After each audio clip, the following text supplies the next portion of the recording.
Kita semua memiliki prioritas yang berbeda. Prioritasku dalam berkarya adalah mewujudkan sebuah visi.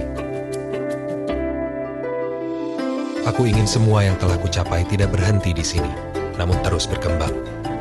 Tidak ada yang memahami prioritasku selain diriku sendiri dan Bank Mandiri. Mandiri Prioritas, memahami prioritas Anda untuk kini dan masa depan.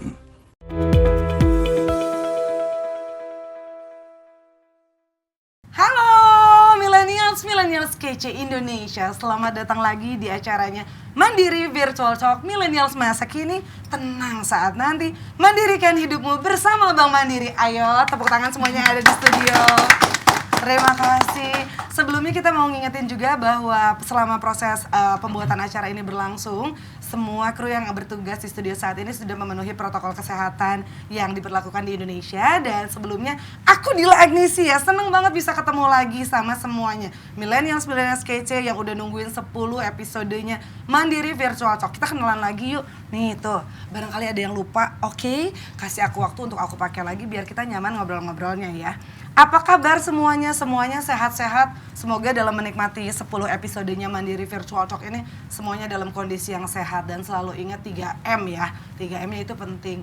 Jauhin keramaian, udah gak usah deh keluyuran-keluyuran gak penting dulu. Mendingan kita nonton Mandiri Virtual Talk aja. Karena apa? Kali ini spesial banget. Hari ini kita bakalan share tips and trick untuk ngatur keuangan yang sebutlah zaman sekarang ini kita butuh banget ngatur keuangan yang adjustable buat memulai bisnis. Coba, siapa yang di tahun 2021 ini punya cita-cita gue mau bikin bisnis aja deh gitu. Mengingat tahun 2020 yang kayaknya aduh kelam banget. Kita lupain aja 2020. Mendingan kita memulai 2021 ini dengan sesuatu yang menyemangati diri kita sendiri. Dan barangkali itu adalah salah satunya berbisnis. Let's go! Kali ini Mandiri Virtual Talk barengan sama persembahan dari Bank Mandiri, dari teman-teman Wealth Management Group. Ini kita pengen ngingetin pentingnya berinvestasi di masa tidak menentu ini. Dan juga kita pengen ngajakin pekerja muda, first jobber, atau calon-calon entrepreneur pastinya ya, semua untuk berinvestasi di masa yang akan datang. Makanya harus wajib banget nontonnya sampai beres loh ya. Kita dapat ilmu baru, bisa ngerencanain keuangan, terus bisa memulai bisnis apalagi di masa yang akan datang. Nah, ini harus diingat tuh gini, supaya keuangan sebuah bisnis itu berjalan sesuai dengan rencana. Pengennya dari awal tuh perencanaannya sempurna banget sampai akhirnya cuan gitu kan ya. Setiap pebisnis, kita nih calon entrepreneur ini ya harus tahu dulu gimana sih caranya ngelola keuangan usahanya dengan baik. Dan ingat loh nih ya, berbisnis itu kesalahan kecil banget kayaknya tuh cuman semut banget, itu akibatnya tuh bisa fatal banget dan bikin usaha kita yang udah kita pupuk benihnya, disayang-sayang seperti anak kita sendiri, taunya padahal belum menikah ya udah punya anak ya kalau udah punya bisnisnya, taunya gagal berkembang, sukses belum berkembang apalagi. Nah biar nggak kayak gitu, kali ini ya kita sekali lagi kita pelajarin lagi gimana sih mengelola keuangan usaha yang wajib banget kita ketahuin sebelum kita memulai bisnis. Pas banget nih episodenya kali ini, judulnya Atur Keuangan Buat Yang Memulai Bisnis.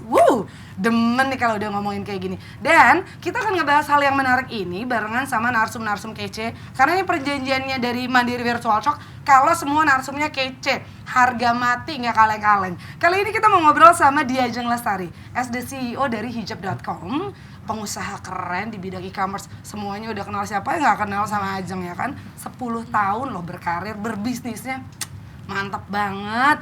Terus udah gitu, kita juga bakalan ngobrol sama Mas Dias Adritya Putra as our Manager Asset Allocation and Research dari Bank Mandiri. Mereka berdua sudah hadir barengan sama aku di sini. Ini saatnya kita ngobrol banyak sama mereka berdua. Kita tanya-tanya, kupas tuntas kira-kira mau memulai bisnis harus apa sih kiat-kiatnya agar bisnis yang lagi sekarang baru ada di sini. Yo, 2021, let's make it happen. Hai. Halo. Apa kabar? Baik, Mbak Dila, apa kabar? Kakak Ajeng sehat? Sehat, Mas dia sehat? Sehat. Alhamdulillah, zaman sekarang tuh yang nomor satu yang paling penting itu kan sehat dulu ya. Betul, itu setelah nomor itu baru bisa mulai bisnis. Iya kan? Betul. Kalau belum sehat gimana mau mulai bisnis gitu Betul, ya? betul. Bener kan? Nah, ini nih ya teman-teman, kita mau ngobrol sama Kakak Ajeng gitu kan ya. Gimana sekarang nih hijab.com dari kemarin switching 2020, 2021 hijab.com gimana kondisinya? Oke, kalau teman-teman kenalan dulu kali ya. Oh dong, iya benernya gue sampai lupa loh. Ayo kenalan dulu. Biar takutnya disangkanya abal-abal ya. Takutnya disangkanya bukan Ajeng beneran. Ya, halo semuanya. Saya Dia Ajeng Lestari, CEO dari hijab.com. Nah, habis itu dipakai lagi, lupa kan? Oke, bener ya. Biar kita lancar, katanya gitu. Oke. Tuh ya, kalau misalnya ngobrol sama Kakak Ajeng tuh kayaknya adem gitu ya. Halo Alhamdulillah, semuanya, amin. dia aja gitu. Sementara di Malaysia Mas Dias aja stres gue. Sawan bentar lagi buat dia. Mas Dias tanggung kenalan dulu yuk sambil kasih waktu Kakak Ajeng benerin ininya maskernya. Dibuka sebentar Oh, iya, maskernya. boleh. Ketemu sama all audience kita. Halo audience, saya dengan Dias dari Asset Allocation and Research Bank Mandiri. Itu dia. Sekarang kita pakai lagi Baik. gitu. Tidak mengubah ketampanan dan kecantikan ketika menggunakan masker, makanya pakai terus maskernya. Nonton Mandiri Virtual Talk dimanapun, tetap ingat pakai masker. Oke, yuk langsung ngobrol. Tadi kita lagi nanya hijab.com ya. Ya. Gimana sekarang 2021, Bo? Alhamdulillah Mbak, walaupun misalnya kita lihat banyak yang tutup gitu ya, secara usaha kita juga turut bersedih ya banyak usaha yang tutup karena pandemi ini. Tapi kita bersyukur gitu, karena kita sudah memulai online sejak kita mulai 2011 yang lalu gitu. Betul. Jadi ketika kita harus menjaga jarak atau kita harus ada di rumah, PSBB, itu penjualan tetap ada gitu, karena kita menggunakan teknologi, pakai online gitu. Jadi alhamdulillah bahkan lebih banyak sekarang pengusaha-pengusaha yang tadinya punya toko, itu pindah ke online. Iya. Jadi ya bisa dibilang ini mungkin ada negatifnya, tapi juga ada positifnya gitu. Oke. Jadi di balik kesulitan ini memang benar ada kemudahannya. Yang menariknya tuh gini ya, ketika sekarang tadi Ajeng bilang tuh semuanya switching gitu ya. Iya. Tapi justru lu tuh duluan loh, 10 tahun lalu malah duluan begini gitu kan. Duluan, oh justru gue malah online duluan. 10 tahun lalu makannya apa ya Jeng ya? Kalau boleh tanya nih gitu kan. Makannya sih biasa aja ya, Sama ya, kayak nasi orang ya? Indonesia Minum yang air lain, putih tempe, juga kan? nasi gitu, minum air putih. Tapi Gimana gini, tuh, back then 10 years ago tuh gimana? Apa yang kepikiran sampai gue oke, online aja? jadi 10 tahun lalu itu ya di Indonesia belum terlalu banyak lah wanita muslimah yang berhijab. Tapi kebetulan waktu itu saya kerja di perusahaan market research. Oke. Dan di situ banyak banget data-data tentang Indonesia populasi terbesar muslim. Terus pas zaman itu orang udah cari rekomendasi produk itu bukan lewat pamflet lagi, Oke. tapi lewat internet. Udah Betul. mulai berubah. Dan word of mouth itu yang pertama, word of mouth. Jadi orang udah nggak terlalu percaya sama iklan, tapi lebih percaya sama word of mouth dari temen, dari keluarga. Makanya sekarang kita lihat, polanya sekarang lewat sosial media misalnya, lewat rekomendasi dari misalnya influencer kayak gitu. Jadi 10 tahun lalu riset-riset itu udah ada gitu, bahwa nih market ini bakalan berubah. Jadi memang kita, kalau bisa saya simpulkan sebagai pengusaha, kita harus lihat dulu nih ke depannya akan seperti apa sih kondisinya, prediksinya, berdasarkan apa? Berdasarkan data-data yang udah dikolek atau dikumpulkan pada saat itu. Research itu kan sekarang juga luar biasa, ada di mana-mana. Kita tinggal cari aja online, kita bisa download, kita bisa baca juga research itu. Tapi kan kondisi pandemi kemarin 2020 pasti itu di luar waktu itu ngerencanain, di luar dugaan dong ya. Sampai akhirnya dugaan, bisa pastinya. Sekarang survive gitu kan. Ini pandeminya, apalagi kayaknya pandeminya extend ya coy, berkepanjangan gitu, kayaknya dia menambah Lebih waktu lama ya. gitu kan ya. Ini ada kesulitan yang mungkin belum bisa diprediksi di luar dari rencana yang waktu itu Ajeng rencanain gitu kan. Nah 2021 ini sempat kepikiran untuk bikin meskipun gue udah mulai online duluan, tapi kayak gue tetap harus memulai strategi baru deh, karena nih pandemi ini berkepanjangan ternyata. Udah ada? Yang pasti lebih ke efisiensi. Efisiensi itu misalnya kayak gini. Yang sebelumnya kita pemotretan itu ada di kantor kita. Kita punya studio sendiri, tenan-tenan ngumpulin produk gitu kan. Terus kita kirim dari warehouse kita sendiri. Itu sifatnya namanya B2B2C, business to customer. Dengan pandemi ini kita rubah. Jadi langsung aja. Jadi kayak customer to customer. Jadi lebih ke business to customer, Jadi kayak tenan-tenan itu bisa foto sendiri, bahkan di rumah mereka, dan mereka bisa upload sendiri di hijab, dan mereka bisa jual sendiri gitu. Kalau dulu sifatnya bisnis kita lebih ya udah kita yang kontrol, fotonya kita yang kontrol, warehouse-nya kita yang kontrol, quality control-nya kita juga yang ngerjain di kantor. Nah sekarang kita lebih istilahnya memberikan otoritas sama tenan-tenan kita itu. Kita tetap kasih guideline-nya, misalnya fotonya backgroundnya harus putih misalnya, terus looks-nya seperti apa misalnya. Jadi kita tetap kasih guideline-nya, tapi mereka bisa mengerjakan itu sendiri di rumah atau di kantor-kantor mereka. Dan akhirnya itu justru kalau menurut saya justru lebih efektif. Malah jadi lebih efektif. Iya, kalau dulu misalnya untuk bisa memfoto sekian banyak produk, itu cost-nya luar biasa besar. Jadi kita bisa mereduce cost dari situ. Nah, kan ini kan kalau misalnya dilihat Ajeng sama hijab.com ini kayaknya tuh adaptasinya cepet banget ya. Betul. Ini tuh kayak baru bulan kedua gitu kan ya, di bulan Februari gitu kan 2021. Adaptasi udah ada nih, strategi yang udah sempat bahkan 2020, oke gue switching. Mas Dias dari segi dunia bankers gitu ya, ngelihat jenis bisnis ini yang ternyata bertahan 10 tahun tuh nggak mudah loh ya. 10 tahun tuh kalau kita udah punya anak tuh udah lari-lari, udah rese deh. Udah kelas 3 kayaknya. Udah kelas 3 ya. Maklum belum punya anak. Jadi gitu dah kagak tahu dah, nggak kebayang ya kan. Itu kan nggak mudah ya, sampai akhirnya kalau misalnya kayak switching gini tuh akan ada perencanaan awal yang berubah banyak nggak sih Mas Dias?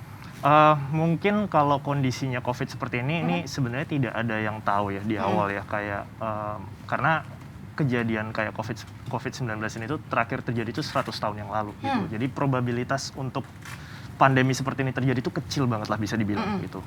Nah, menurut saya sih seperti yang disampaikan tadi sama Mbak Ajeng, ya kita mau nggak mau harus beradaptasi. Itu udah paling pertama. Jadi kalau dari sisi keuangan, efisiensi itu udah jadi nomor satu lah. Nah, karena kita harus berefisiensi itu ya mau nggak mau kita harus bisa berinovasi juga. Bagaimana caranya kita bisa meng-cut cost kita, tetapi juga kita tetap bisa mengoptimalkan bottom line kita atau profitabilitas dari perusahaan itu. Gitu. Jadi ya menurut saya kalau misalkan yang tadinya seperti yang Mbak Ajeng juga bilang, kalau misalkan tadinya tokonya itu ada gitu ya, secara fisik ada, tapi karena PSBB dan lain sebagainya mau nggak mau harus ditutup ya, mau nggak mau pasti akan beralih ke online, betul, ke teknologi gitu mau nggak mau. Karena dari situ pun juga saya yakin pengusaha pasti akan belajar lebih banyak dari situ juga kan. Pasti dari sisi cost-nya pasti akan lebih rendah gitu kan. Nah, kemudian dari sisi profitabilitas juga diharapkan bisa lebih maksimal juga dari situ. Seperti itu sih. Jadi menurut saya kondisi COVID-19 ini bisa dibilang sangat anomali sekali. Jadi menurut saya adaptability itu harus dijalankan dengan cepat sih. Gitu. Itu dia. Betul. Tadi ada bahasanya Mas Dias yang bilang tuh berinovasi ya, mau bertahan ya harus berinovasi juga bisnisnya. Mengingat hijab.com 10 tahun ya, bener ya kayak Ajeng ya. Gokil 10 tahun tuh kan satu dasawarsa ya. Kalau musisi tuh udah bikin ini loh konser satu dekade loh. Beneran loh. Ini bertahan 10 tahun mengingat perjalananmu 10 tahun lalu gitu ya. Sampai akhirnya bisa switching. Nih, dari kamu ya, Mbak Ajeng bertahan 10 tahun tuh silahkan mau 5 jam cerita, tolong dong gosipin sama kita. Bertahan 10 tahun tuh nggak mudah. Tips and triknya tuh gimana sih dari teman-teman hijab.com? Oke, mungkin gini kali ya, yang perlu diketahui pertama, menjadi pengusaha tuh nggak langsung misalnya kayak anak tangga gitu. Oke, ini penting gitu. Ini harus keep it in mind. Kalau kita naik tangga kan nggak mungkin kita kakinya langsung ke atas. Nggak mungkin kan. Baby step ya, Bo. Jadi emang ada yang istilahnya kalau kita bikin level, ada yang pertama, kedua, ketiga gitu. Ini yang pertama yang startup lah, yang baru mulai banget gitu. Terus yang selanjutnya yang menengah lah gitu, udah mulai punya. Misalnya punya tim. Yang pertama nih yang ya udah kita semua ngerjain semua deh sendiri. Gitu kayak Wonder Woman gitu. Nah, yang kedua nih kita udah mulai punya teman nih kayak Avenger gitu. Asik. Nah, yang ketiga genggongan nih ya. Yang ketiga yang tahap selanjutnya nih udah lumayan besar, udah bisa dibilang kayak Profesor X gitu di X-Men. Udah punya universitas. Bener. Itu yang mungkin kita lihat sekarang banyak nih kayak unicorn lah di Indonesia gitu. Tapi di Indonesia itu kalau nggak salah nomor 5 terbanyak startupnya di dunia. Iya betul ya, benar Mas. Ada lebih dari 2000 startup. Yang level satunya ini ya, itu mungkin sekarang udah lebih banyak lagi. Mungkin udah ratusan ribu kali sekarang. Yang ke menengah ini nih yang lompat dari yang pertama ke yang kedua karena banyak yang mati nih di sini. Kenapa ya banyak yang mati? Ini kan tadi gini, apa sih catatannya gitu kan? Kenapa banyak yang mati ini ketika lompat gitu? Screen recording sekarang. Ada yang disebutnya product market fit gitu. Jadi kita harus ketemu dulu nih produknya apa dan fit to the market. Jadi bisa di scalability, istilahnya bisa lompat ke tangga menengah, lompat lagi ke tangga yang setelahnya, ketiga ini. Nah dari produknya sendiri dia harus tadi itu fit to the market. Marketnya mau yang mana dulu nih? Targetin marketnya dulu, yang marketnya yang istilahnya kelas menengah. Sekarang kan kelas menengah banyak nih bilang kelas menengah atau yang kelas bawah. Kelas bawah biasanya lebih sensitif harga gitu. Atau yang kelas premium. Kalau yang kelas premium pastinya kita bisa dapetin banyak margin di situ. Tapi tentunya dalam populasi ini seperti piramida kan. Yang atas sih pasti lebih sedikit gitu. Tapi itu ya, ini coba aku potong sedikit. Untuk menentukan kita mau bermain di market yang mana, itu salah nggak sih Mbak Jang? Enggak. Atau justru biarin aja test the water gitu sampai kita justru malah lihat produk kita cocoknya di market yang mana misalnya gitu. Nah biasanya seorang entrepreneur atau founder gitu ya, kita itu nih. Dia udah ketika dia mau bikin sesuatu, pasti kan dia udah kayak kebayang pengen bikin apa sih gitu. Iya, gitu kan? Itu kayak justru kita mulai dari situ dulu. Oh, justru dari situ dulu. Ingat baik-baik ya, mulainya dari situ dulu. Misalnya apa ya, bisa dari strength-nya kita gitu. Bisa dari strength-nya kita. Kenapa? Dari strength-nya kita. Atau banyak yang bilang passion-nya kita gitu. Atau mungkin kita udah belajar apa, kita passion di situ. Misalnya belajar tentang art, terus bisa bikin produk, misalnya bisa bikin jewelry, atau bisa bikin baju, fashion, dan lain-lain. Ya, kita mulai dari strength kita. Nah, kenapa harus dari strength atau passion? Karena kalau nggak dari passion, untuk bisa ke jangka panjang tuh agak berat. Oke, berarti gitu. Itu ya. Atau kalau misalnya pun nggak passion, dari yang kita yang kira-kira kita bakalan suka makainya gitu. Ya, yang kita bakalan, benar. Misalnya kayak makanan deh misalnya. Oke, saya nggak passion banget masak, tapi saya suka makan apa gitu misalnya. Jadi ada apa ya, mission yang terikat dengan kita gitu. Ada bonding kali gitu ya. Ada missionnya nih, ada why-nya. Kalau kata Simon Sinek tuh ada why-nya yang kuat gitu dari kitanya. Gitu sih, dan kita tes dulu ke market pastinya. Karena mulai dari yang kecil, karena tadi itu ya, untuk bisa melangkah ke tengah bahkan ke atas, tadi kan product market fit. Ketika kita udah buang-buang uang, bikin banyak produk terus nggak laku, itu kan sayang banget kan? Iya. Gitu kan. Jadi iya sayang banget, rugi banget, bukan sayang banget ya. Itu yang banyak kejadian akhirnya nggak bisa melangkah ke next step-nya. Itu dia. Gitu. Nah, yang penting banget tadi itu ya, kita harus tadi itu mencari marketnya suka apa enggak. Mungkin kalau misalnya kasih contoh, misalnya produk fashion ya. Mulai dari produknya, bahannya, patternnya, kemasannya, macam-macam gitu. Bahkan harganya, harga segini market suka apa enggak. Gitu. Jadi kita bisa koreksi dari awal gitu. Kita bisa bikin tesnya. Kita bisa tes dulu ke teman-teman sekitar kita misalnya. Oke, ini bagus nih, bagus. Mulai dari kecil-kecil kita kasih ke misalnya ke influencer atau kemana. Oh ternyata responnya bagus. Baru kita bisa mulai bikin yang lebih besar gitu. Itu waktu kamu lagi ngerencanain itu semua nggak terfikirkan, oke, untuk memulai usaha ini aku kayaknya harus ada modal sekian. Diperhitungkan misalnya. Waktu itu tuh sampai ke situ juga nggak sih persiapan? Modal ya berarti. Supaya mungkin dari awal, gue tuh harus nyiapin modal some amount agar bisa bertahan lebih dari 10 tahun. Karena ternyata terbukti sekarang udah 10 tahun gitu kan ya. Dari awal tuh udah masuk nggak sih ke perencanaannya? Gini sih kan seperti tangga tadi ya. Kalau yang pas pertama itu kita mulainya aja modalnya kayak boro-boro mikirin 10 tahun nih ya.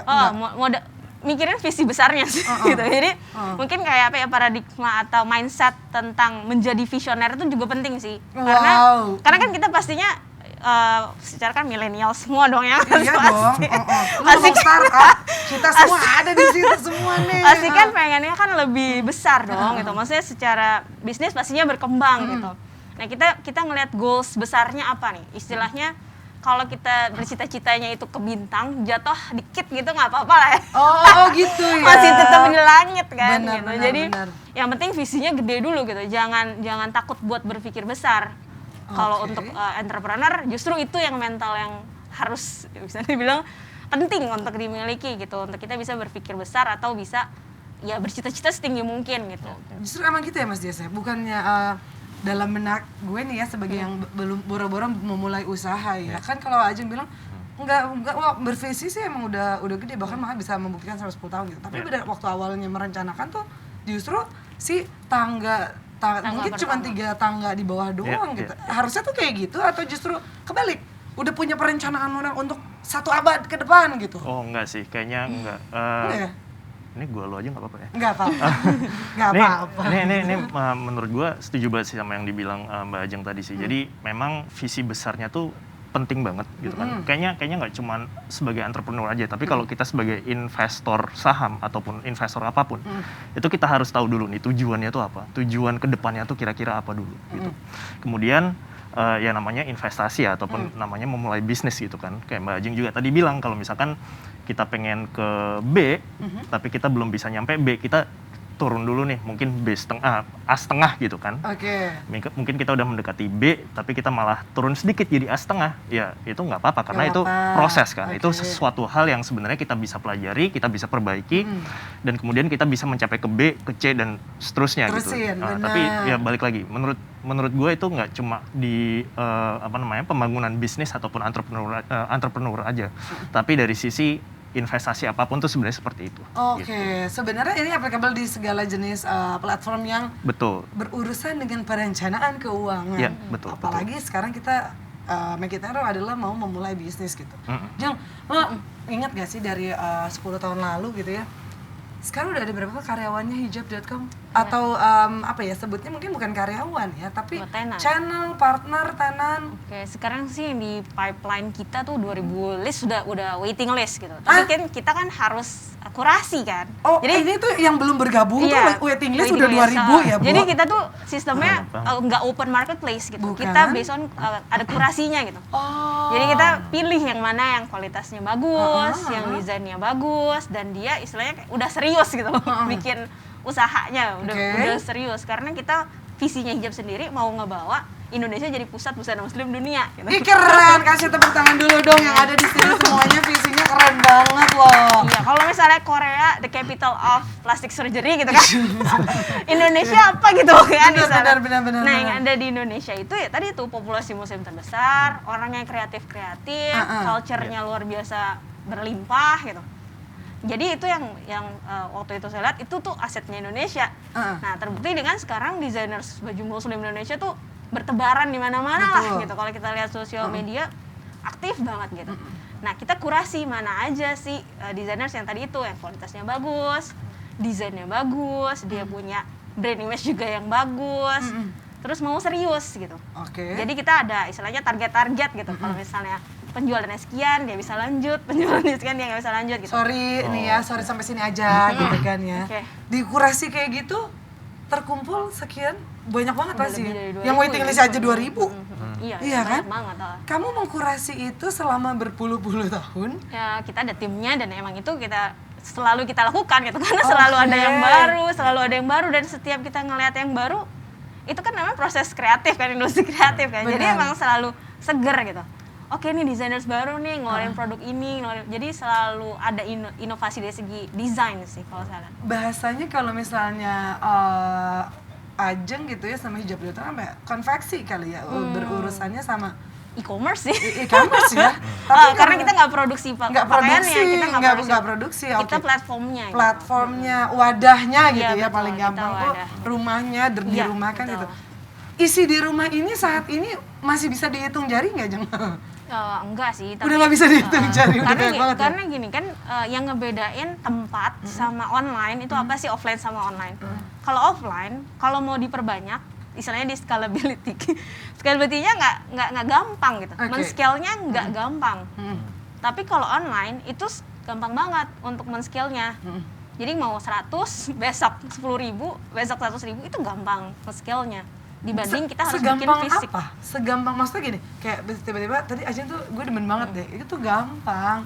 Mau 100 besok 10.000, gampang. Gue tuh demen lah kayak, tapi itu dalam bayangan gue semudah apa sih itu dalam 10 tahun ini, karena itulah yang dilakukan kan. Ini tuh nyata judulnya, ini tuh benar-benar nggak bohongan gitu kan ya. Itu semudah apa, dan ada step-step yang ketika lu bilang mudah, pasti sebenarnya karena lo sudah terbiasa, ya kan? Itu apa aja sih gitu step-step yang dilakukan, hal-hal yang dilakukan, atau yang dikurasi tuh biasanya apa aja selain dari kekreativitasannya? Kita kan dari sudut bisnisnya tuh, apa aja tuh yang dikurasinya? Oke, tadi segampang apa? Karena ini online, jadi kan sifatnya tadi itu ya platform. Kita nggak usah bikin bangunannya gitu. Contoh deh kayak sekarang misalnya COVID. Orang yang COVID masuk ke Wisma Atletnya penuh, kan bikin gedung lagi buat inkubasi itu kan nggak gampang kan, perlu waktu kan. Tapi kalau online, itu kita tinggal tambahin aja servernya. Oke, semudah itu. Memang aja. Memang semudah itu. Paling tambah apa? Tambah tim misalnya. Oke. Buat memanage banyaknya istilahnya tenan-tenan yang online ini gitu. Manage itu. Itu aja sih sebenarnya. Berarti harus ada ini juga berarti ya ngeset tim yang proper gitu kan ya, proper tim yang bisa mengembangkan usahanya berbarengan sama kita juga harus punya visi yang sama gitu kan. Masih ingat nggak dulu waktu memulai 10 tahun yang lalu itu timnya ada berapa? Timnya cuma 3 pas awal banget mulai. 3 ya? Cuma 3 doang? Dari bertiga ini banget mulai, waktu itu masih ingat nggak sih nyiapin modalnya berapa? Masih ingat. Berapa? Ingat lah orang. Ingat dong. Nggak lebih dari 20 juta. Waktu itu? Nggak lebih dari 20 juta dengan cuman bertiga timnya? Iya. Dan waktu itu gaji karyawan UMR semua. Gaji karyawan UMR 10 tahun lalu ya, termasuk UMR gaji saya juga waktu awal memulai. Menggaji diri sendiri juga soalnya kan. Itu nggak lebih dari 20 juta dengan bertiga aja bisa bertahan sampai sekarang. Nah, gini, waktu kita mulai itu kita launching, kita manfaatin momentum. Nah, ini salah satu yang penting juga nih buat bisnis. Kayak kita surfing harus cari ombaknya. Nah, waktu kita launching, itu kita launching di bulan Ramadan.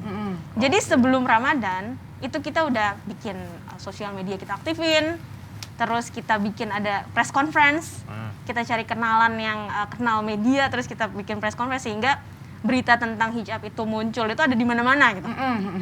Nah, pas beritanya udah banyak, Ramadan orang lagi nyari baju kan. Benar. Orang lihat loh ke online itu kan, karena lebih gampang, lebih accessible gitu.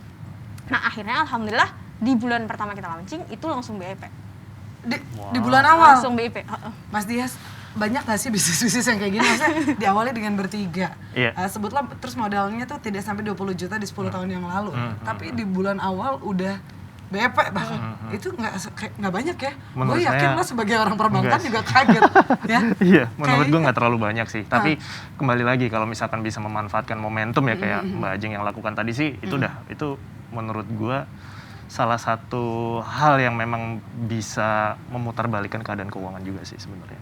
3 orang dengan modal di bawah 20 juta. Iya. Menurut lo seharusnya ini ya Mas Dias ya, kita seandainya ada di kondisi yang sama gitu ya. Ini gimana kita kelolanya, apalagi dengan kalau Ajeng ada menggaji diri sendiri. UMR itu kan sebenarnya harus masuk di perencanaan ya, menggaji si partner kita bertiga, apa. Ini kalau dibikin listnya, itu sebenarnya harus apa dulu sih yang pertama, sampai mungkin yang boleh dipikirin belakangan gitu Mas Dias. Itu apa aja sih, gimana sih? Menurut gua sih nih, kalau tolong dibenerin kalau salah ya. Nih menurut gue sih kalau misalkan udah memulai bisnis kayak gitu, bener yang dilakukan sama Mbak Ajeng tadi sih. Jadi gimana caranya nama perusahaannya ini bisa didengar sama semua orang. Itu udah paling nomor 1. Karena kalau misalkan udah didengar sama semua orang, kan kita pengennya tuh perusahaan kita jadi top of mind-nya masyarakat gitu kan. Itu yang paling pertama. Kalau misalkan udah jadi top of mind, ya kayak yang Mbak Ajeng tadi bilang, kalau misalkan mereka lagi butuh baju baru misalkan untuk lebaran, oh iya waktu itu gue lihat ada hijab.com nih gitu kan. Menurut gue itu yang paling pertama. Jadi strategi gimana caranya untuk bisa menyuarakan nama perusahaan ini ke masyarakat. Setuju. Jadi dari 20 jutanya tadi ya gimana caranya untuk bisa memaksimalkan uang tersebut biar nama hijab.com ini bisa ke orang-orang gitu. Menurut gue itu udah paling utama sih. Nomor 1 dari namanya dulu, gimana cara kita supaya si namanya tuh diingat terus-terusan. Iya, betul. Terus? Habis itu yang kedua mungkin dari sisi ini karena ini ya bentuknya e-commerce untuk hijab ya mungkin dari sisi produknya. produknya seperti apa, apakah cocok dengan apakah cocok dengan masyarakat, dengan konsumernya, apakah cocok dengan konsumernya. Kalau misalkan nggak cocok, apa yang perlu diperbaiki lagi gitu. Jadi kalau misalkan kita sudah diingat sama masyarakat, yang keduanya ya udah otomatis produknya cocok nggak nih sama masyarakatnya gitu. Kayak yang Mbak Ajeng tadi juga bilang, test the water nggak perlu terlalu gede juga. Kalau misalkan pengen test the water, ya kita coba dulu nih ke kelas yang menengah dulu, sedikit aja dulu gitu kan. Sedikit dulu, kalau misalkan tractionnya gede, ya udah kita bisa lanjutin di situ. Terus kalau misalkan di situ nggak cocok, ya mungkin bisa ke kelas yang lebih premium. Kalau misalkan di kelas premiumnya nggak cocok, ya udah nggak apa-apa, kita bisa berhenti di situ, kita bisa lanjutin dana yang lebih ini buat ke kelas yang lainnya gitu. Oke. Nomor 2 adalah produknya. Kita juga harus lihat itu tuh. Kalau misalnya ada yang kurang cocok, apalagi kalau tiba-tiba ternyata masyarakat tidak butuh ya. Nah, itu mendingan lu udahan aja. Mendingan mulai bisnis yang baru, cari ide yang baru. Betul. Selanjutnya, step yang ketiga. Yang ketiga dari sisi efisiensi ya kayaknya ya. Itu mungkin dari awal juga harus sudah mulai dipikirkan. Walaupun sebenarnya kondisi Covid ini kayak yang Mbak Ajeng tadi bilang, kita bisa jadi lebih kreatif sebenarnya. Cuma mungkin pada saat itu dari sisi efisiensi, karena kita juga sudah mengeluarkan banyak dana mungkin untuk dari sisi marketing dan lain sebagainya, kita juga harus bisa cari tahu gimana caranya kita bisa mendapatkan profitabilitas yang sehat juga gitu. Jadi setelah kita ngeluarin misalkan 20 juta, 50%-nya misalkan buat marketing gitu ya, buat biar orang-orang pada tahu nih ada hijab.com gitu. Nah, gimana caranya kita bisa memutarbalikkan keuangan kita lagi. Jadi dari sisi marketing yang tadi udah kita keluarkan, gimana kita bisa mendapatkan keuntungan dari situ. Mantap. Gitu. Itu tadi top 3-nya udah sempat di-mention ya. Itu baru top 3. Karena kan sebenarnya kan masih ada jawaban panjangnya ya. Nah, tapi kalau misalnya tadi sempat kesebut juga sama Mas Dias gitu kan, dari 20 juta 50%-nya harus digunakan untuk misalnya gitu kan. Nah, ini itu baru misalkan. Nah, sebenarnya Mas Dias ya apa aja sih yang harus jadi pertimbangan ketika misalnya paling gampang aja menentukan 20 juta awal or menentukan minimal 50% harus jadi balik modal. Itu kan nggak bisa kayak cap cip cus milik kancing kan. Oke, modalnya 10 juta gitu. Oke, modalnya 1 juta gitu kan. Minimal 100% langsung balik modal di 1 bulan awal. Nah, itu pertimbangan itu tuh ya apa sih faktor-faktor yang mempengaruhinya biasanya? Ini mungkin Mbak Ajeng bisa jawab bantuin, lebih. berdua rembukan jawabannya ya. Lebih detail lagi nih. Tapi kalau dari pandangan gue sendiri sih, gue ngebayanginnya kalau misalkan gue mau mulai bisnis ya, duit yang kita punya itu berapa? Yang kita punya justru ya? Oke. Itu menurut gue seperti itu. Jadi kita punya berapa, itu mau buat apa dulu. Misalkan kita udah tahu nih, oke, kita mau bikin hijab.com. Nah, uang yang harus dikeluarkan untuk bisa bikin websitenya itu berapa? Itu udah nomor 1 kayaknya Mbak Ajeng ya, betul ya. Untuk ngambil servernya berapa, kemudian untuk bikin websitenya berapa, untuk bikin apanya lagi. Kebutuhan premiernya kali ya. Betul, kebutuhannya itu berapa. Usahanya itu ya. Nah, di situ kan kita juga bisa menimbang tuh kira-kira, oke, misalkan awalnya kita cuma ada 5 juta gitu misalkan, tapi kita butuhnya ternyata 10 juta atau 15 juta gitu. Nah, gimana caranya kita bisa dapetin sisanya itu? Apakah bisa dari minjem dari bank, itu salah satu solusinya, atau bisa pinjem ke keluarga ataupun ke misalkan sponsor lah pokoknya ya. Iya, pokoknya cari sponsor. Itu yang paling pertama. Jadi menurut gue sih ngukurnya lebih ke situ sih. Jadi bener-bener lebih ke apa yang dibutuhkan dan berapa banyak duit yang kita punya. Yang bisa kita provide untuk bisnis kita. Betul. Gitu. Karena kan kita bicara kalau mau membuka usaha bisnis di tahun 2021 ini kan akan berbeda dengan tahun sebelumnya ya. Betul. Mau cari investor mungkin nggak banyak juga orang yang mau. Mungkin masih ragu-ragu juga. Kan tahu ini kan lagi tahunnya seperti ini, kondisinya sedang tidak menentu kayak gini gitu kan ya. Nah, kalau waktu itu Ajeng ketika misalnya waktu ngeset 20 juta gitu kan, kita sebut dengan angka deh gitu ya, speak with data. Itu 20 jutanya emang lagi punya duit 20 juta atau memang merencanakan gua berbisnis ini hanya akan menaruh modal 20 juta? Oke. Kalau yang waktu itu saya jalanin ya, istilahnya bisnis itu kan kayak kita invest juga dong. Iya, betul. Iya ya. Iya nggak sih Mas Dias? Betul dong. Bisnis itu kayak kita investasi juga nggak sih sebenarnya? Bener banget. Iya kan? Nah, ketika kita benar-benar awal mulai, istilahnya apa ya? Mungkin kita ada passion gitu. Oke, kita pengen tadi itu sampai ke level yang paling tinggi, yang level ketiga lah gitu. Tapi kita harus nothing tulus juga sih. Yang kita nggak ketika kita kehilangan duit itu kita nggak sedih-sedih banget lah gitu istilahnya. Iya, iya. Harus ada tiket Iya ikhlas dong. kayak gitu. Harus ada Karena itu ini juga. kan baru nyoba Karena kan kan. betul. Ini karena kan kita- baru nyoba. Kalau Oke, misalnya oke. baru Betul, nyoba terus betul. kita sakit hati banget ketika duitnya hilang. Iya. Oh gitu Kan ya. kita nggak mau nyoba lagi gitu kan. Jangan coba-coba. Nah itu Kalau tadi. nggak dicoba nggak tahu. Oke. Nah itu nih dengan adanya misalnya oke nih nggak apa-apa nih misalnya 20 juta lah, kita coba dulu gitu. Nah tapi kita mesti bener-bener wise nih ngunain 20 Iya. juta itu gimana? Gak mungkin waktu itu misalnya gue beli lampu yang harganya berapa puluh juta karena duitnya cuma 20 juta. Tapi kamera zaman itu aja udah mahal banget, mungkin 10 juta ada tuh satu kamera. Iya. Tapi apakah duit itu buat beli kamera gitu? Enggak dong, kan kita baru mau test the water tadi. Iya. Oke. Kita sewa aja gitu. Oh iya, Waktu bener itu ya. sewa Ini elemen-elemen kayak gini yang gak kepikiran. Kita kan biasanya kita calon-calon entrepreneur pengennya semuanya punya sendiri. kan udah kayak sultan. Menter aja dulu yang penting. Padahal kita baru di level 1, tapi istilahnya gaya hidupnya Iya, udah iya. mau yang level 3. Sorry. Dar gitu tadi. Jadi Depan. kita level 1 ya udah hemat-hemat dulu gitu. Misalnya nyewa gitu. Nyewa peralatan foto segala macam 800.000 waktu itu. Oke, fotografernya siapa? Ada temen nggak yang bisa foto? Ya. Oke, dengan tanda kutip harga teman lah gitu. Karena masih baru juga kan. Modelnya siapa? Balik lagi, ada temen nggak yang bisa jadi model? Waktu lagi launching, MC-nya udah ada ya waktu itu ya? Oh ya cuma Mikir dulu. cuma nanya. Soalnya tadi ada bilang, semuanya ada launching produk gitu. Udah nemu ya, waktu itu MC-nya belum kenal ya, waktu itu 10 tahun lalu ya. Cuma nanya, lanjut. Dan banyak yang dilakukan sendiri gitu. Istilahnya oke, kan tadi timnya cuma 3. Berarti saya mesti jadi mulai dari ya udah founder CEO / office girl.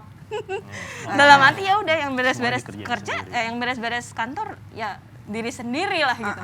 Ketika ada klien datang atau segala macam yang ngambilin minum ya kita sendiri lah gitu.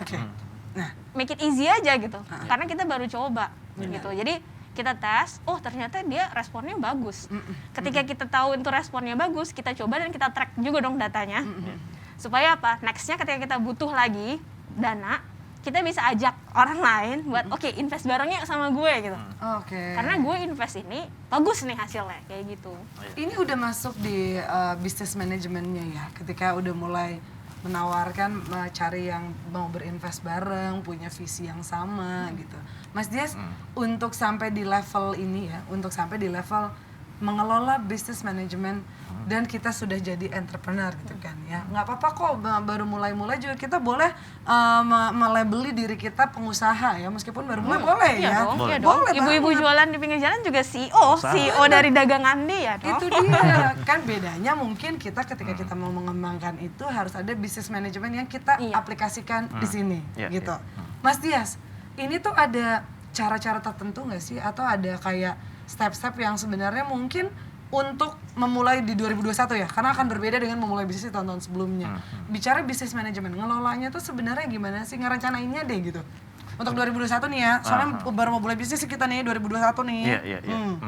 Mungkin yang pertama ini ya, target market dulu kali ya. Itu harus tahu dulu sih menurut gua, karena semenjak Covid ini udah pasti behaviornya masyarakat itu kan shift banget kan, berubah banget. Jadi menurut gue itu dulu yang harus dilihat dari sisi target marketnya itu seperti apa. Kemudian apa yang mau ditawarkan juga ke masyarakat itu yang paling utama. Target market, apa yang ditawarin? Produk lah jatuhnya. Oke, produk. Produknya. Kemudian keberaniannya juga menurut gue itu juga paling utama. Kenapa? Mental ya, Bang. Betul. Tahun 2021 ini mau mulai bisnis, mental penting juga. Betul, ya. mental itu penting banget karena kita nggak tahu nih behaviornya konsumer itu seperti apa sih semenjak COVID-19 ini terjadi, karena kalau kita lihat kan retail jatuh banget kan di kondisi saat ini gitu kan, dan itu menurut gua sesuatu yang sebenarnya bisa diekspor juga sih. Oke. Paling 3 itu sih yang 3 itu duluan yang harus diingat baik-baik karena tuh ya meskipun berbeda kondisinya tapi tetap 3 inilah yang harus Betul. dipikirin duluan gitu ya. Nah, sekarang kalau misalnya dari Ajeng sendiri ya, kalau lo gitu 2021 kira-kira yang terfikirkan mengembangkan si hijab ini itu kemana lagi tuh? Oke. Tapi sebelumnya tadi menarik sih gimana pertanyaan yang sebelumnya menarik banget kan. 2021 gimana nih mulai bisnis? Ada loh bisnis-bisnis yang justru tumbuh ketika COVID. Iya. Dari hobi masak di rumah jadi. Contoh gini, waktu itu ada toko buah nih, toko buah langganan. Ketika COVID dan saya ke sana nanya kan, ini berkurang nggak? Kok satpamnya malah nambah jadi 5, biasanya cuma 3. Ternyata karena COVID dia makin laku. Oh, kirain gara-gara kondisi mentok jadi banyak yang maling buahnya. Jadi satpamnya dibanyakin enggak ya? Enggak ya, enggak Sama ya. tambah banyak. Kenapa? Ternyata banyak orang yang sekarang pengen imun sistemnya lebih tinggi kan. Oh, betul. Dia pengen makan sehat gitu, Benar, makan benar. buah, makan sayur gitu. Benar. Jadi Nyemil mungkin bawang putih ya kalau sekarang itu. minum ya, Bu. rimpang misalnya, kunyit, mulak dan lain-lain. Jadi justru dengan adanya COVID, apa nih behavior shiftingnya apa? Oke, satu orang pindah ke online misalnya. Tapi ada juga yang tetap pengen misalnya ngelihat buahnya atau kayak gimana gitu. Nah, yang kedua tadi tuh apa sih yang dibutuhin masyarakat ketika COVID gitu? Benar. Tetap kan, walaupun di rumah mereka tetap apa? Tetap makan. Tetap makan. Aku juga di rumah tetap pakai lipstik. Tetap pakai lipstik, malah ibu-ibu malah lebih senang karena makin banyak perawatan tubuh ya kan. Benar Gitu kan. banget, bukan Jadi lagi misalnya kan? apa edukasi misalnya, karena sekarang banyak yang home learning di rumah, pasti ibu-ibu itu membutuhkan itu apa sih? PJJ ya butuh ya, Bu ya. Gitu. Jadi ada loh peluang-peluang itu ya. Mungkin ketika mau bisnis 2021 coba lihat apa yang kira-kira dibutuhin sama masyarakat nih di saat ini gitu. Nah, itu yang jadi peluang buat 2021.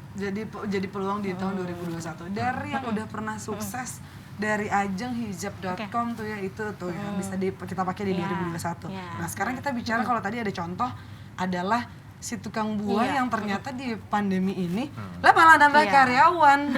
Lah malah nambah karyawan, lah bingung juga ya. Jang, cerita dong gitu. Ini kan kita itu jadi salah satu poin ya. Salah satu poin gitu kan. Gimana kita bisa ngatur keuangan kita? Salah satunya adalah untuk menggaji karyawan. Bicara pandemi lagi. Halo, yang gaji-gajinya dipotong, yang gaji-gajinya disesuaikan pandemi gitu kan ya. Itu dari kita yang digaji sutra lah ya, Bu ya. Tapi dari kita sebagai pengusaha, justru kita kan mikir ngegajinya ya, Jeng. Waktu itu ngesetnya gimana? Seberapa penting kamu ngatur gitu kan ya untuk ngegaji karyawan tuh nyelipinnya di mana sih, Jeng? Oke, kalau gaji karyawan sih memang sensitif banget ya kalau Banget, Kak, bukan lagi, Kak. Tapi kita siasatinnya jadi bareng-bareng gini. Kita terbuka juga sama tim kita bahwa oke, ini kondisinya seperti ini. Kalau misalnya kita mau dapat bonus atau misalnya mau nambah, kita mesti sales berapa nih? Nambah karyawan maksudnya ya? Maksudnya gajinya mau misalnya ada bonus. Gajinya nambah, bukan orang yang pertama ya? Misalnya mau bonus gitu. Pasti kan ketika lagi COVID gini dapat bonus, pasti jadi motivated banget gitu. Nah, kita gimana caranya supaya salesnya berapa nih? Supaya kita bisa kasih bonus gitu. Momentum-momentum apa nih yang kita bisa pergunakan gitu. Kayak misalnya kayak festival belanja akhir tahun tuh Ya, ya, misalnya, momentum-momentum itu ya. Jadi kita lihat momentum apa, terus apa yang kita harus lakukan ketika ada momentum itu gitu. Ya mau nggak mau mungkin sekarang banyak sale. Betul. Ya itu kenyataannya, tapi dari sisi customer seperti itu. Tapi dari sisi tenan sekarang makin lebih open buat kerjasama, buat kolaborasi. Kalau zaman dulu mungkin istilahnya apa ya? Oke, ini bisnis gua mau berkembang sendiri istilahnya gitu kan. Tapi kalau sekarang kita nggak bisa berkembang lebih besar ketika kita nggak kolaborasi satu sama lain gitu. Jadi ini momen yang sangat tepat ketika COVID ini semua lagi susah nih. Yuk kita kolaborasi bareng-bareng supaya kita lebih kuat gitu.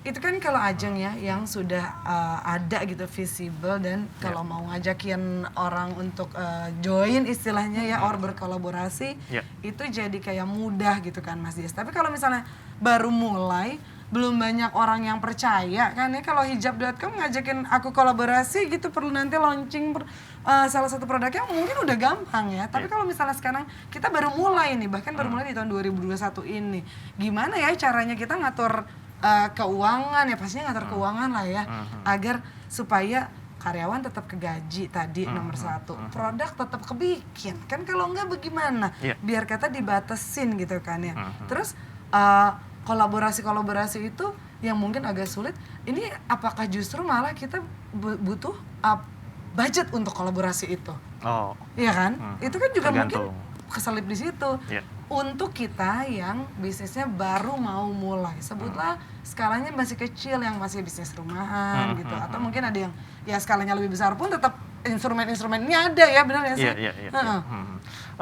Oke, mungkin yang pertama kalau misalkan baru mau mulai gitu ya, baru mau mulai terus kayak yang diceritain sama Mbak Ajeng tadi sih. Kalau misalkan bisa dilakukan sendiri, lakukan sendiri aja semuanya. Kerjain dulu sendiri, jangan pada males ya. Itu- Kan itu- you are the owner of your own Makanya business makanya gitu, tadi kan? juga Mbak Ajeng juga bilang, nih kalau misalkan bukan passion atau sesuatu hal yang kita suka, itu kedepannya pasti bakal susah. Gitu. Iya, benar. Karena kalau misalkan tiba-tiba ya kayak COVID ini terjadi dan kita harus melakukan efisiensi dan kita ya misalkan worst case skenario kita mau nggak mau harus melay off beberapa karyawan, kita kan mau nggak mau harus kerjain sendiri gitu kan Benar. semuanya. Nah itu nomor satu sih. Kalau misalkan bisa dikerjain sendiri, apapun yang bisa dikerjain sendiri, kerjain sendiri aja gitu loh. Jadi itu jangan dipikir nge-lay off itu mudah ya. Betul, Karena nge-lay betul. off Itu udah nambah last kerjaan resort kita gitu. ya, Itu Bo. betul, itu malah last resort banget gitu loh. Karena kita meng-hire karyawan, pengusaha meng-hire karyawan itu biar mereka lebih banyak waktu juga kan sebenarnya kan gitu. Jadi berat sebenarnya kalau misalkan harus nge-lay off karena itu udah bener-bener last resort lah bisa dibilang. Nah, kemudian yang kedua adalah kewajibannya seperti apa nih? Kewajiban kalau misalkan punya kredit gitu misalkan, minjem uang ke bank gitu misalkan. Nah itu cash flow-nya seperti apa, kewajibannya seperti apa, itu yang kemudian harus dipenuhi terlebih dahulu gitu loh. Diduluin Diduluin gitu. dulu gitu, karena kalau misalkan telat sehari atau 2 hari aja itu kan udah. Ini kesalahan kecil nih kayaknya cuma telat lupa tanggal misalnya. Betul, ya. Itu malah itu jadi fatal banget loh. Bener, Backfire kok backfire gitu ya. Bener itu bisa ke backfire banget dan itu nggak cuma buat pengusaha aja sebenarnya, kita sebagai karyawan sendiri kalau kita lupa bayar kartu kredit aja gitu kan, itu bunganya udah berkali-kali lipat gitu kan, bunga berbunga gitu jatuhnya. Jadi kewajiban tuh udah paling penting banget sih dalam dalam keuangan gitu. Jadi kita harus bisa memprioritaskan kewajiban kita dulu sebelum kita memikirkan hal yang lainnya dulu sih. Gitu. Betul. Yang pastinya sih kalau misalnya dengar dari ceritanya Mas Dias gitu ya, untuk memulai bisnis di tahun 2021 ini sebenarnya tadi ada mental yang harus dipersiapkan. Mungkin adalah jangan takut juga ya untuk memulai bisnis di tahun 2021. Karena sebetulnya sempat dibilang juga tadi sama Mas, kalau misalkan pun ada beberapa pinjaman modal, sebutlah gitu ya misalnya sama bank, nggak apa-apa kok, asalkan masukin di perencanaannya kalau itu harus didahulukan. Betul. Gitu ya. Kepikiran untuk buka usaha baru lagi Mbak Ajeng? Jangan fokus dulu serakah, jangan dulu sama yang lain gitu kali ya. Oke, nah tapi itu gini, biasanya nih sekarang nih kita yang tadi karena dengar dari Ajeng, dengar dari Mas Dias, kalau bisa dikerjain sendiri, kerjain aja dulu sendiri gitu kan ya. Karena ini yang termuda di tahun 2021 ini kalau mau memulai bisnis. Nih, kalau gitu nih, memulai bisnis di tahun 2021 dari hijab.com, Kakak Diajeng, coba berikanlah inspirasi, sum up sedikit aja. Memulai bisnis di tahun 2021 tuh ya, baiknya gimana?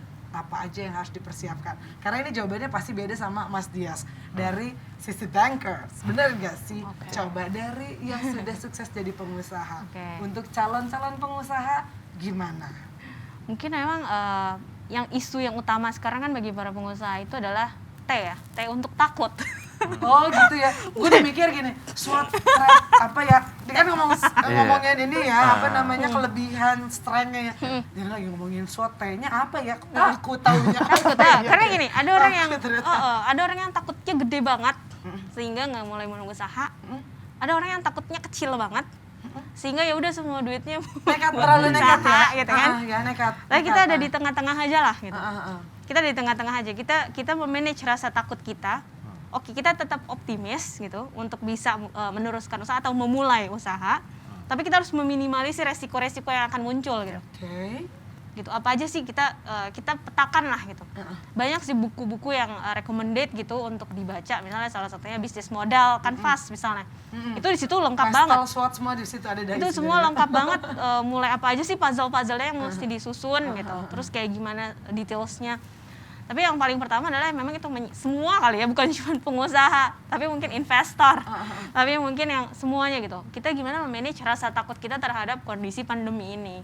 Oke, karena itu juga fatal banget di 2021. Karena juga gini, kalau kita nggak invest, kita miss opportunity juga loh. Iya dong. Gitu. Nanti juga Kalau pandeminya udah berlalu, Iya. Terus kita nggak juga punya berlalu, apa-apa. maksudnya kita juga berlalu. Terus kita nggak gedein bisnis kita atau Iya. kita nggak mulai bisnis gitu. Siapa yang istilahnya gitu, siapa yang tahu misalnya gitu, oh kok tambah banyak ya sekarang, tapi siapa yang tahu misalnya setelah vaksin itu menurun kasusnya. Benar. Tapi Gua kalau kita demen, terlalu istilahnya gua demen terlalu jawabannya. tanda kutip asetnya jadi pasif misalnya, Iya. atau kita nggak berani buat invest misalnya, itu justru menghalang tanda kutip menghalang kesuksesan kita di Betul, masa betul. depan kan. Benar. Iya. Ini adalah salah satu dari momentum juga gitu kan, dimanfaatin dulu nih kalau Iya. kesempatan untuk memulai bisnis di 2021 itu ada soalnya gitu kan. Dengan tadi rasa takutnya coba deh dicari tengah-tengahnya sambil lihat situasinya sekarang karena banyak kok yang baru-baru bermunculan gitu kan ya. Dari Mas Dias, dari sudut perbankannya gitu ya, kalau dari sisi bankers memulai bisnis di 2021 untuk kita-kita calon entrepreneur sukses ini gimana Mas Dias?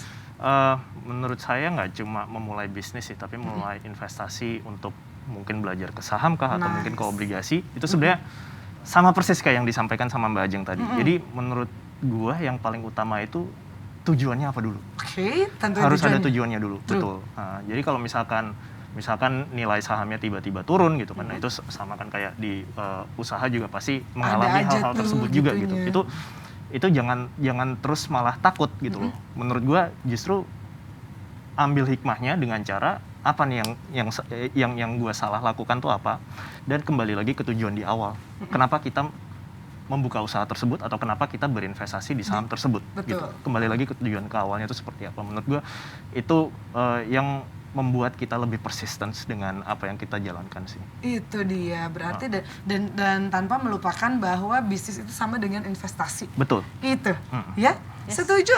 Ada lagi yang mau disampaikan dari Kakak Ajeng dan Mas Dias? Aku udah cukup sih. Good luck sama calon bisnisnya di tahun 2021, benar ya? Iya. Kita doain nih ya. Jadi sekali lagi kalau dibilang jangan takut untuk memulai bisnis di tahun 2021, ya jangan takut karena semuanya itu mungkin asalkan tahu cara mengelola keuangannya dengan tepat gitu kan. Gimana caranya tahu untuk pengelolaan kita udah benar atau belum ya? Nonton Mandiri Virtual Talk adalah salah satu jawabannya pastinya. Kita nanti bakalan ngobrol lagi sama Kakak Ajeng, sama Mas Dias juga pastinya ya.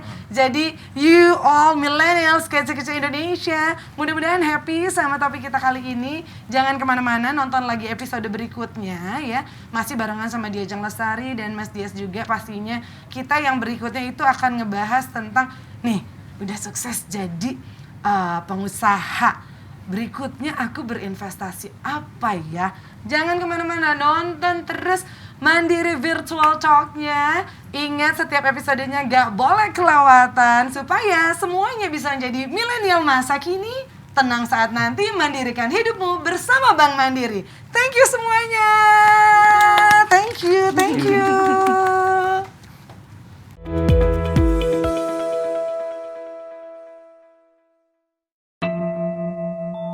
Kita semua memiliki prioritas yang berbeda. Prioritasku dalam berkarya adalah mewujudkan sebuah visi. Aku ingin semua yang telah kucapai tidak berhenti di sini, namun terus berkembang. Tidak ada yang memahami prioritasku selain diriku sendiri dan Bank Mandiri. Mandiri Prioritas, memahami prioritas Anda untuk kini dan masa depan.